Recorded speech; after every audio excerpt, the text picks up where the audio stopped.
ಈ ಬಡ ಮನೆಯಾಳಿಯನ್ನ ಮದ್ವೆ ಆಗೋ ಬದ್ಲು ನನ್ನ ಮಗಳು ಮದ್ವೆ ಆಗದೇನೆ ಸತ್ ಹೋದ್ರು ತೊಂದ್ರೆ ಇರ್ಲಿಲ್ಲ. ಒಂದ್ ಕಡೆ ಅಬ್ಬೆ ಪಾರಿ, ಇನ್ನೊಂದ್ ಕಡೆ ಕೆಲ್ಸಕ್ ಬಾರ್ದ ದಂಡ್ಪಿಂಡ. ನನಗ್ ಸಾಕಾಗ್ ಹೋಯ್ತು ಸಾನ್ಯಾ. ಮೊದ್ಲು ಈ ನಾಯಿಯನ್ನ ಮನೆಯಿಂದ ಹೊರಗೆ ಹಾಕು. ಅಮ್ಮ, ಅವನು ನನ್ ಗಂಡ. ಹಾಗಾದ್ರೆ ನೀನು ಅವನೊಟ್ಟಿಗೆ ಹೋಗು. ಇನ್ನು ನನ್ನಿಂದ ಸಹಿಸೋಕಾಗಲ್ಲ. ಓಕೆ, ಹಾಗಾದ್ರೆ ನಾವಿಬ್ರು ಈ ಕ್ಷಣನೇ ಮನೆ ಬಿಟ್ಟು ಹೋಗ್ತಾ ಇದೀವಿ. ಆದ್ರೆ ಸಾನ್ಯಾ, ನಾವ್ ಎಲ್ಲಿಗೆ ಹೋಗೋದು? ನಮ್ ಹತ್ರ ದುಡ್ಡು ಇಲ್ಲ, ಜೊತೆಗೆ ಉಳಿದುಕೊಳ್ಳಕ್ಕೆ ಒಂದು ಜಾಗನೂ ಇಲ್ಲ. ನಾನ್ ರೋಡಲ್ಲಾದ್ರೂ ಇರ್ತೀನಿ ಸಾಮ್ರಾಟ್, ಆದ್ರೆ ನಾನ್ ನಿನ್ಗೆ ಅವಮಾನ ಆಗೋಕಂತೂ ಬಿಡಲ್ಲ. ಸಾನ್ಯಾ ಮತ್ತೆ ಸಾಮ್ರಾಟ್ ಇಬ್ರು 2 ಜೊತೆ ಬಟ್ಟೆ ತಗೊಂಡು ಮನೆಯಿಂದ ಹೊರಗ್ ನಡೆದ್ರು. ಆಟೋ ಅಣ್ಣ, ಕಲಾಸಿಪಾಳ್ಯ ಏರಿಯಾಗ ಹೋಗಿ. ಸಾನ್ಯಾ, ಅದು ಬಡವರಿರೋ ಜಾಗ, ನಿನಗೆಲ್ಲ ಅಲ್ಲಿ ಉಳಿಯೋ ಅಭ್ಯಾಸ ಇಲ್ಲ. ನಾವೀಗ ಪ್ರಾಚಿ ಮನೆಗ್ ಹೋಗ್ತಾ ಇದೀವಿ ಅಷ್ಟೇ. ನಾನು ಉಳಿದ ಸ್ನೇಹಿತರೆಲ್ಲರೂ ಹಣದಲ್ಲಿ ಶ್ರೀಮಂತರಿರ್ಬೋದು, ಆದ್ರೆ ಮನ್ಸಿಂದ ತುಂಬಾನೇ ಬಡವರು. ಸಾನ್ಯಾ, ನಾವು ಪ್ರಾಚಿಗೆ ಯಾಕೆ ಹೊರೆಯಾಗಿ ಇರೋದು? ಬಾ, ಬೇರೆ ಎಲ್ಲಾದ್ರೂ ಹೋಗಿ ಉಳಿದುಕೊಳ್ಳೋಣ. ಸಾಮ್ರಾಟ್ ಪದೇ ಪದೇ ಸಾನ್ಯಾ ಹತ್ರ ಕಲಾಸಿಪಾಳ್ಯ ಏರಿಯಾಗ ಹೋಗೋದು ಬೇಡ ಅಂತ ಇರ್ತಾನೆ. ಆದ್ರೆ ಸಾನ್ಯಾ ಅವ್ರ ಮಾತನ್ನ ಸ್ವಲ್ಪ ಕೂಡ ಕೇಳಿಲ್ಲ. ಅವರು ಕಲಾಸಿಪಾಳ್ಯ ಏರಿಯಾಗೆ ತಲುಪಿದಾಗ ಅಲ್ಲಿ ಆಗಿದ್ದನ್ನ ಕಂಡು ಸಾನ್ಯಾ ಕಣ್ಣಲ್ಲಿ ನೀರ್ ತುಂಬಿತು. ಅವಳು ಕಣ್ಣು ಬಿಟ್ಟು ನೋಡ್ತಾ ಇದ್ಲು. ಸಾಮ್ರಾಟ್ ಆಟೋಯಿಂದ ಹೊರಗ್ ಬಂದಾಗ ಜನರ ಗುಂಪು ಅವನನ್ನ ಸುತ್ತುವರಿತು. ಎಲ್ಲರೂ ಬೇಗ ಬೇಗ ಬನ್ನಿ, ಸಾಮ್ರಾಟ್ ಸರ್ ಬಂದಿದ್ದಾರೆ, ಎಲ್ಲ ಬನ್ನಿ.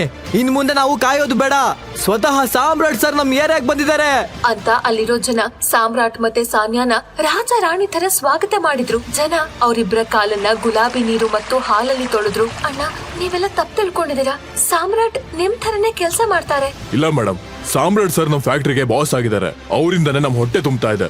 ಅಷ್ಟೇ ಅಲ್ಲದೆ ಅವರ ಆಶೀರ್ವಾದದಿಂದ ಬದುಕೋಕೆ ಒಂದು ಸೂರು ಕೂಡ ಇದೆ. ಇದನ್ನೆಲ್ಲ ಕೇಳಿದ ಕೂಡ್ಲೆ ಸಾನ್ಯಾ ಕಾಲು ಕುಸಿದ ಹಾಗಾಯ್ತು. ಅವಳು ಕನ್ಫ್ಯೂಸ್ ಇಂದ ನಿಂತ್ಕೊಂಡು ಸಾಮ್ರಾಟನ್ನೇ ನೋಡ್ತಾ ಇದ್ಲು. ಅಷ್ಟಕ್ಕೂ ಸಾಮ್ರಾಟ್ ರಿಚ್ ಆಗಿದ್ರೆ ಅವನ್ ಯಾಕೆ ಬಡವನ್ ಹಾಗೆ ಬದುಕ್ತಾ ಇದ್ದಾನೆ? ಮತ್ತೆ ಅವನ್ ಯಾಕೆ ಮನೆಯಲ್ಲಿನಾಗಿ ಜೀವನ ಸಾಗಿಸ್ತಾ ಇದ್ದ? ಸಾಮ್ರಾಟ್ ಹಿಂದೆ ಇರೋ ಅಸಲಿ ವಿಷಯ ಆದ್ರೂ ಏನು? ಲೋ ಭಿಕಾರಿ, ನೀನ್ ರೋಡ್ ಸೈಡ್ ಅಲ್ಲಿ ಚಿಲ್ಲರೆ ಕಾಸು ಕೊಟ್ಟು ತಂದಿರೋ ಈ ಸಿಂಗಲ್ ಪೀಸ್ ಕೇಕ್ ಇಂದ ಬರ್ತ್ಡೇ ಸೆಲೆಬ್ರೇಟ್ ಮಾಡೋದಕ್ಕೆ ನಾನೇ ನಿಂತರ ಚೀಪ್ ಅಲ್ಲ. ಇದನ್ನ ನಮ್ಮನೆ ನಾಯಿನೂ ಮೂಸಲ್ಲ. ಹೋಗೋ ಲೋಫರ್. ಹೀಗೆ ಸಾಮ್ರಾಟ್ ತನ್ನ ಜೀವಕ್ಕಿಂತ ಜಾಸ್ತಿ ಪ್ರೀತಿಸ್ತಾ ಇದ್ದ ಅವನ ಗರ್ಲ್ ಫ್ರೆಂಡ್ ವೈಭವಿನೇ ಎಲ್ಲರ ಮುಂದೆ ಬಾಯಿಗೆ ಬಂದ ಹಾಗೆ ಬೈದು ಅವಮಾನ ಮಾಡಿದ್ಲು. ಸಾಮ್ರಾಟ್ ಅಪ್ಪ ಅಮ್ಮನ ಮುದ್ದಿನ ಮಗನಾಗಿದ್ದ. ಆದ್ರೆ ಪುಟ್ಟ ಮಗು ಆಗಿದ್ದಾಗಲೇ ಅವನ ತಾಯಿ ತೀರ್ಕೊಂಡಿದ್ರು. ಮುಂದೆ ಸಾಮ್ರಾಟ್ಗೆ ಅವರ ಅಪ್ಪ ಸಂಜಯ್ನೇ ಪುಟ್ಟ ಸಾಮ್ರಾಟ್ನ ಇಡೀ ಪ್ರಪಂಚ ಆಗಿ ಅವನನ್ನ ಕಣ್ಣು ರೆಪ್ಪೆಯಲ್ಲಿ ಇಟ್ಕೊಂಡು ಸಾಕ್ತಾ ಇದ್ದ. ಆದ್ರೆ ಸಂಜಯ್ ಯಾವತ್ತೂ ತನ್ನ ಮಾಫಿಯಾ ಜಗತ್ತಿನ ಕರಿನೆರಳು ತನ್ನ ಮಗನ ಮೇಲೆ ಬೀಳದ ಹಾಗೆ ಜೋಪಾನವಾಗಿ ಕಾಪಾಡಿದ್ದ. ಹೌದು, ಸಾಮ್ರಾಟಪ್ಪ ಸಂಜಯ್ ಇಡೀ ಭೂಗತ ಜಗತ್ತನ್ನೇ ತನ್ನ ಕಿರುಬೆರಳಲ್ಲಿ ಆಡಿಸ್ತಾ ಇದ್ದ ದೊಡ್ಡ ಮಾಫಿಯಾ ಡಾನ್ ಆಗಿದ್ದ.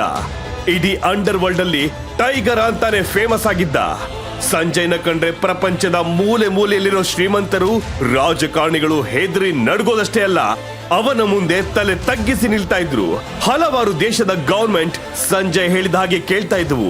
ಹಾಗಾಗಿ ಸಾಮ್ರಾಟ್ ಹುಟ್ಟುತ್ತಾನೆ ಚಿನ್ನದ ಸ್ಪೂನ್ ಬಾಯಲ್ಲಿಟ್ಕೊಂಡು ಹುಟ್ಟಿದ್ದ ಅದೃಷ್ಟವಂತನ ಹಾಗೆ ಫುಲ್ ರಾಯಲ್ ಆಗಿ ಬೆಳೀತಿದ್ದ. ಆದ್ರೆ ಈ ಖುಷಿ ಸಾಮ್ರಾಟ್ ಪಾಲಿಗೆ ಜಾಸ್ತಿ ದಿನ ಉಳಿಲಿಲ್ಲ. ಅದೊಂದು ದಿನ ಪುಟ್ಟ ಸಾಮ್ರಾಟ್ ತನ್ನ ಅಪ್ಪನ ಜೊತೆ ಹೊರಗೆ ಹೋಗಿದ್ದ. ಅದೇ ಟೈಮ್ಗೆ ಸರಿಯಾಗಿ ಹಳೆ ದ್ವೇಷ ಇಟ್ಕೊಂಡಿದ್ದ ಮಾಫಿಯಾ ಶತ್ರುಗಳು ಕಪ್ಪು ಕಾರಲ್ಲಿ ಬಂದವರೇ ಸಂಜಯ್ ಮೇಲೆ ಡೆಡ್ಲಿ ಅಟ್ಯಾಕ್ ಮಾಡಿದ್ರು. ಸಾಮ್ರಾಟ್ ಕಣ್ಣಿದ್ರೆ ಅವನ ಅಪ್ಪ ಮಾಫಿಯಾ ಬುಲೆಟ್ಗೆ ಬಲಿಯಾಗಿ ಹೋಗಿದ್ದ.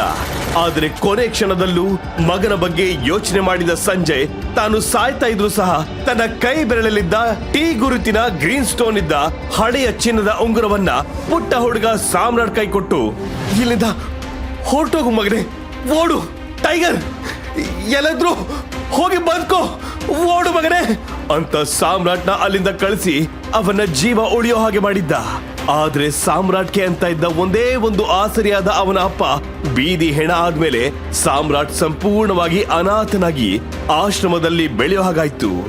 ವರ್ಷಗಳು ಕಳಿತಿದ್ದ ಹಾಗೆ ತನ್ನ ಹಳೆಯ ಜೀವನವನ್ನ ಸಂಪೂರ್ಣವಾಗಿ ಮರೆತು ಹೋದ ಸಾಮ್ರಾಟ್.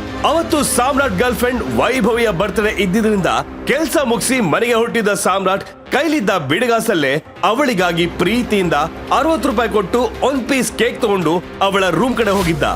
ವೈಭವಿ ರೂಮ್ ಕಡೆಯಿಂದ ಪಾರ್ಟಿ ನಡೀತಾ ಇದೆ ಅಂತ ಎಲ್ಲರಿಗೂ ಗೊತ್ತಾಗೋ ಹಾಗೆ ಲೌಡ್ ಮ್ಯೂಸಿಕ್ ರೋಡ್ ತನಕ ಕೇಳಿಸ್ತಾ ಇತ್ತು. ಆತುರಾತುರವಾಗಿ ಹೋಗಿ ಡೋರ್ ಬೆಲ್ ಮಾಡಿದ ಸಾಮ್ರಾಟ್. ವೈಭವಿನೇ ಬಂದು ಡೋರ್ ಓಪನ್ ಮಾಡಿದ್ಲು. ಅವಳ ಆ ಅವತಾರ ನೋಡಿದ ಸಾಮ್ರಾಟ್ ಶಾಕ್ ಆದ.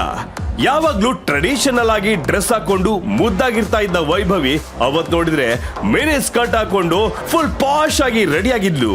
ಅವಳ ಹಿಂದೆ ಇದ್ದ ಟೇಬಲ್ ಮೇಲೆ ಸಾವಿರಾರು ರೂಪಾಯಿಯ ದೊಡ್ಡ ಕೇಕ್, ಕಾಸ್ಟ್ಲಿ ಡ್ರಿಂಕ್ಸ್ ಬಾಟಲ್ಗಳಿದ್ದವು. ಅಲ್ಲಿ ವೈಭವಿ ಫ್ರೆಂಡ್ಸ್ ಎಲ್ಲ ಡ್ಯಾನ್ಸ್ ಮಾಡ್ತಾ ಸೆಲೆಬ್ರೇಟ್ ಮಾಡ್ತಾ ಇರೋದು ಸಾಮ್ರಾಟ್ ಕಣ್ಣಿಗೆ ಬಿತ್ತು.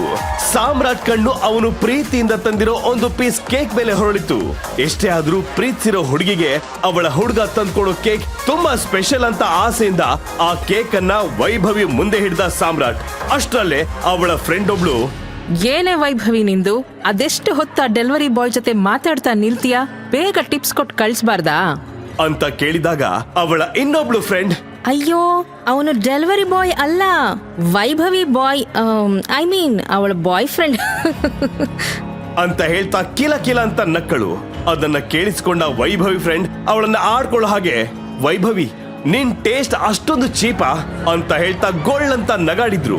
ಫ್ರೆಂಡ್ಸ್ ಅಷ್ಟೆಲ್ಲ ಮಾತಾಡ್ತಾ ಇದ್ರು, ವೈಭವಿ ಏನು ಮಾತಾಡದೆ ನಿಂತಿರೋದು ನೋಡಿ ಸಾಮ್ರಾಟ್ಗೆ ತುಂಬಾನೇ ಅವಮಾನ ಆಯ್ತು.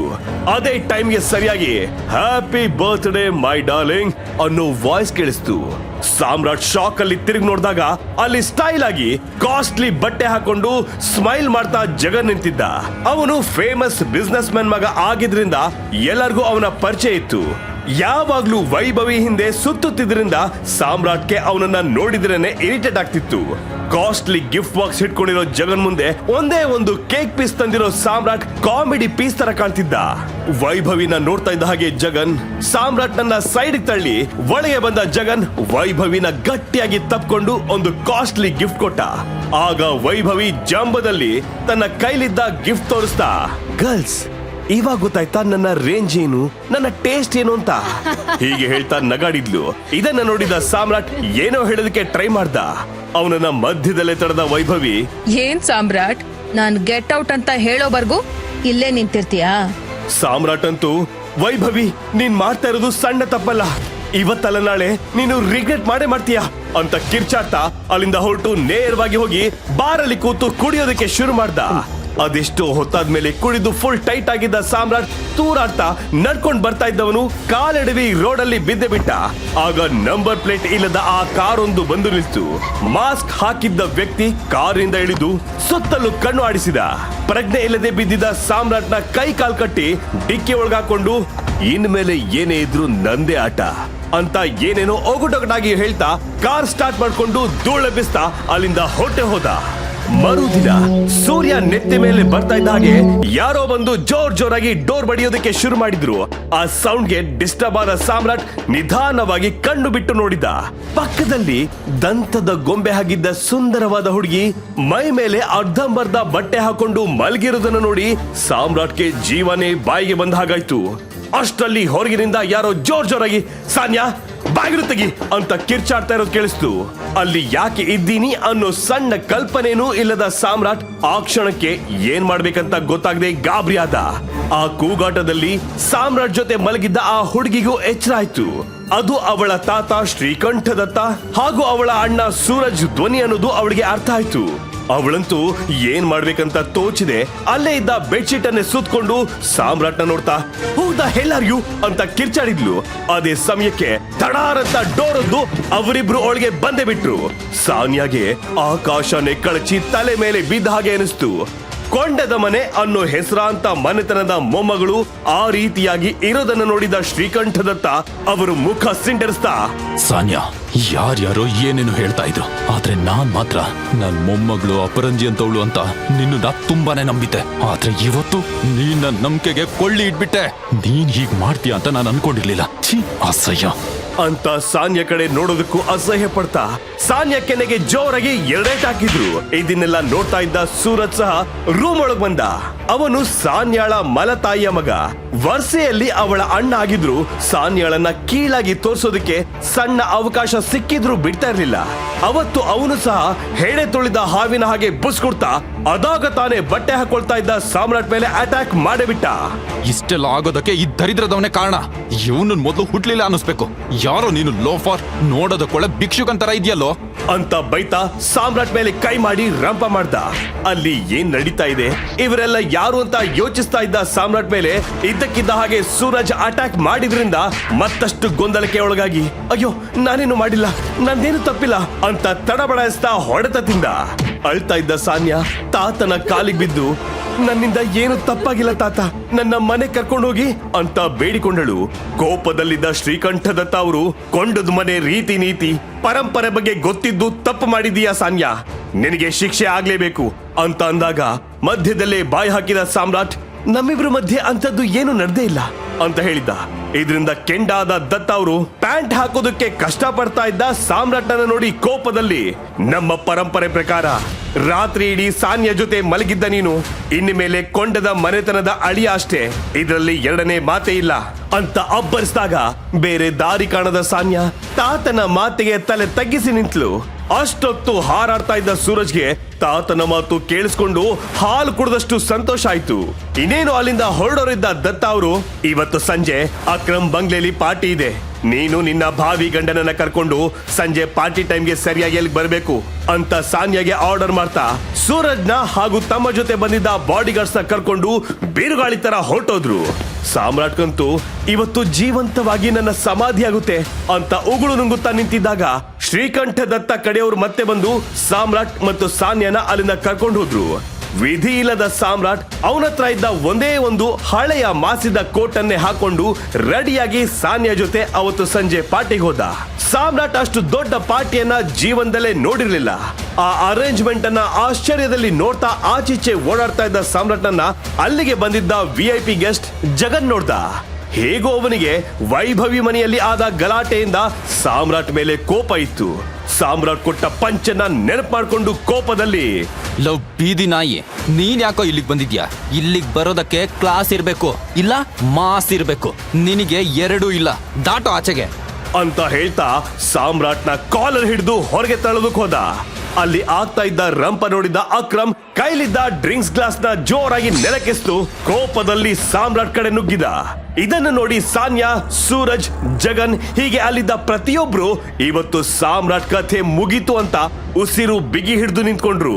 ಅಷ್ಟೊತ್ತು ಅಗ್ರೆಸಿವ್ ಆಗಿ ಗತ್ತು ತೋರಿಸ್ತಾ ಇದ್ದ ಡಾನ್ ಅಕ್ರಮ್ ನೇರವಾಗಿ ಸಾಮ್ರಾಟ್ ಹತ್ರ ಬಂದವನೇ ಸಾಮ್ರಾಟ್ ನನ್ನ ನೋಡ್ತಾ ಇದ್ದ ಹಾಗೆ ಅವನನ್ನ ಕೈ ಹಿಡಿದು ಒಳಗಿದ್ದ ಆಫೀಸ್ ರೂಮ್ ಕಡೆಗೆ ಕರ್ಕೊಂಡು ಹೋದ. ಅವನು ಹಾಗೆ ಕರ್ಕೊಂಡು ಹೋಗಿದ್ ನೋಡಿ ಅಲ್ಲಿದ್ದವ್ರಿಗೆಲ್ಲ ಏನೋ ದೊಡ್ಡ ಅನಾಹುತ ಕಾದಿದೆ ಅನ್ಸೋದಕ್ಕೆ ಶುರುವಾಯ್ತು. ಗಾಬರಿಯಲ್ಲಿ ಎಲ್ರು ಅವರು ಹೋದ ಕಡೆನೆ ನೋಡ್ತಾ ನಿಂತ್ರು. ಆಫೀಸ್ ರೂಮ್ ಸೌಂಡ್ ಪ್ರೂಫ್ ಆಗಿದ್ರಿಂದ ಅಲ್ಲಿ ಏನ್ ಮಾತಾಡ್ತಾ ಇದ್ದಾರೆ ಅನ್ನೋದು ಕೇಳಿಸ್ತಾ ಇರ್ಲಿಲ್ಲ. ಬಟ್ ಅಲ್ಲಿ ನಡೀತಾ ಇದ್ದಿದ್ದೆಲ್ಲ ಕಾಣಿಸ್ತಾ ಇತ್ತು. ನೋಡ್ತಿದ್ದ ಹಾಗೆ ಅಕ್ರಮ್ ಆ ಭಿಕಾರಿ ಡೆಲಿವರಿ ಬಾಯ್ ಸಾಮ್ರಾಟ್ ಮುಂದೆ ಕೈ ಮುಗಿದು ತಲೆ ತಗ್ಗಿಸಿ ನಿಂತು ತುಂಬಾ ರೆಸ್ಪೆಕ್ಟ್ ಕೊಡ್ತಾ ಮಾತಾಡ್ತಾ ಇರೋದು ಕಾಣಿಸ್ತಾ ಇತ್ತು. ಇದನ್ನ ನೋಡಿದವರೆಲ್ಲ ಅಕ್ಷರಶಃ ದಂಗಾಗಿ ಹೋದ್ರು. ಇದ್ದ ಅಕ್ರಮ್ ಎಷ್ಟೇ ಬೇಡಿಕೊಂಡರೂ ಸಹ ಮಾಫಿಯಾ ಜಗತ್ತಿನ ಗಂಧ ಗಾಳಿ ಗೊತ್ತಿಲ್ಲದ ಸಾಮ್ರಾಟ್ಗೆ ಭಯದಲ್ಲಿ ಗಂಟಲು ಒಣಗ್ತಾ ಇತ್ತು. ಆದ್ರೂ ಹೇಗೋ ಧೈರ್ಯ ತಂದ್ಕೊಂಡು ನಾನು ಡಾನ್ ಆಗೋದಕ್ಕೆ ಆಗಲ್ಲ, ನನಗೂ ಈ ಮಾಫಿಯಾ ಜಗತ್ತಿಗೂ ಯಾವ ಸಂಬಂಧನೂ ಇಲ್ಲ, ನನ್ನ ಬಿಟ್ಬಿಡಿ ಅಂತ ಹೇಳಿ ಅಲ್ಲಿಂದ ಹೊರಡೋದಕ್ಕೆ ಟ್ರೈ ಮಾಡ್ದ. ಆಗ ಸಾಮ್ರಾಟ್ ನನ್ನ ಅಡ್ಡ ಹಾಕಿದ ಅಕ್ರಮ್ ಸಾಮ್ರಾಟ್ಗೆ ಮಾತ್ರ ಕೇಳೋ ಹಾಗೆ ಅವನ ಕಿವಿಯಲ್ಲಿ ಗುಟ್ಟಾಗಿ ಏನೋ ವಿಷಯ ಹೇಳ್ದ. ಅದನ್ನ ಕೇಳಿಸ್ಕೊಳ್ತಾ ಇದ್ದ ಹಾಗೆ ಸಾಮ್ರಾಟ್ ಜಂಘಾ ಬಲವೇ ಉಡುಗಿ ಹೋಯ್ತು. ಇದೆಲ್ಲದರ ಹಿಂದೆ ಇಷ್ಟು ದೊಡ್ಡ ರಹಸ್ಯ ಇದೆಯಾ? ಇವಾಗ ಮಾಫಿಯಾ ಡಾನ್ ಆಗೋದಕ್ಕೆ ಒಪ್ಲೇ ಇಲ್ಲ ಅಂದ್ರೆ ಇಷ್ಟೆಲ್ಲ ಅನಾಹುತ ನಡೆದೇ ಹೋಗುತ್ತಾ? ಹಾಗಾದ್ರೆ ಇದನ್ನ ಒಪ್ಕೊಳ್ದೆ ಬೇರೆ ದಾರಿನೇ ಇಲ್ವಾ ಅಂತ ತಡಬಡಾಯಿಸಿದ ಸಾಮ್ರಾಟ್. ಅಷ್ಟಕ್ಕೂ ಸಾಮ್ರಾಟ್ ಹೆದರಿಕೊಳ್ಳೋ ಹಾಗೆ ಅಷ್ಟು ದೊಡ್ಡ ನಟೋರಿಯಸ್ ಡಾನ್ ಹೇಳಿದ ಆ ರಹಸ್ಯ ವಿಷಯ ಆದ್ರೂ ಏನಿರಬಹುದು? ಬೀದಿ ಭಿಕಾರಿ ಹಾಗೆ ಜೀವನ ಮಾಡ್ತಾ ಇದ್ದ ಸಾಮ್ರಾಟ್ ನನ್ನ ಡಾನ್ ಆಗುವಂತ ಅಕ್ರಮ್ ಕೇಳ್ಕೊಳ್ತಾ ಇರೋದ್ರ ಹಿಂದೆ ಯಾವ ಮರ್ಮ ಅಡಗಿದೆ? ಮಾಫಿಯಾ ಪ್ರಪಂಚಕ್ಕೂ ಡೆಲಿವರಿ ಬಾಯ್ ಸಾಮ್ರಾಟ್ಗೂ ಇರೋ ಸಂಬಂಧ ಆದ್ರೂ ಏನು? ಸಾಮ್ರಾಟ್ ಕೈಯಲ್ಲಿರೋ ಉಂಗುರ ಯಾರದ್ದು? ರೋಡ್ ಸೈಡ್ ಅಲ್ಲಿ ಬಿದ್ದಿದ್ದ ಬಡವ ಡೆಲಿವರಿ ಬಾಯ್ ಅಷ್ಟು ದೊಡ್ಡ ಶ್ರೀಮಂತ ಮನೆತನದ ಹುಡುಗಿಯನ್ನ ಮದುವೆ ಆಗ್ತಾನ? ಅವನ ಜೀವನದಲ್ಲಿ ಇನ್ನೂ ಯಾವೆಲ್ಲ ರೋಚಕ ತಿರುವುಗಳು ಬರುತ್ತವೆ ಅಂತ ತಿಳ್ಕೊಳ್ಳೋದಕ್ಕೆ ಅಷ್ಟೇ ಈಗ ನೀವು ಪಾಕೆಟ್ FM ನಲ್ಲಿರೋ ಎಲ್ಲಾ ಶೋಗಳನ್ನ ಈಸಿಯಾಗಿ ಕೇಳಬಹುದು. ಈಗಲೇ ಡೌನ್ಲೋಡ್ ಮಾಡಿ ಪಾಕೆಟ್ FM ಮತ್ತು ಕೇಳಿ ಮಾಫಿಯಾ ಜಗತ್ತಿನ ಫೇಮಸ್ ಸ್ಟೋರಿ ಟೈಗರ್ ರಿಟರ್ನ್ಸ್ ಕೇವಲ ನಿಮಗಾಗಿ.